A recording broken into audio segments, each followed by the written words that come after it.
Bon dia, nois, bon dia, noies. Anem a veure com podem construir un romboide, coneixent els dos costats i amb indiferència de quins siguin els angles que formin aquests costats. Simplement veurem un mètode per construir un romboide amb regle i compàs, coneixent dos costats. Imaginem que tenim que ens demanen un romboide de 10 centímetres i, per exemple, no sé, 6 centímetres.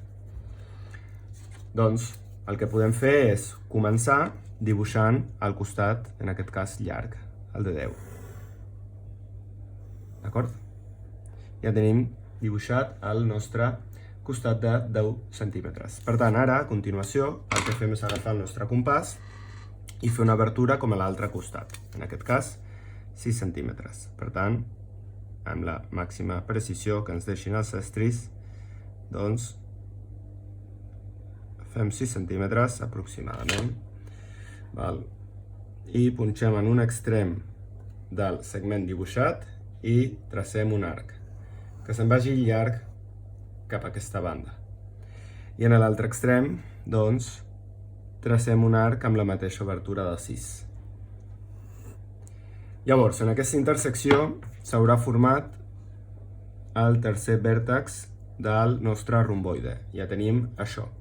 Ara anem a buscar el quart vèrtex. Com? Doncs obrim el compàs tant com el costat llarg, en aquest cas 10 centímetres. D'acord? I què fem? Punxem en aquest punt d'intersecció i tracem un arc. I aquí haurà aparegut el quart vèrtex del nostre romboide. Ara simplement unint tots els vèrtexs veurem que el tenim construït. Insisteixo, no és l'únic romboide amb aquestes mesures que es podria construir, ja que el romboide de 10 centímetres per 6, doncs n'hi hauria infinits, dependria dels angles.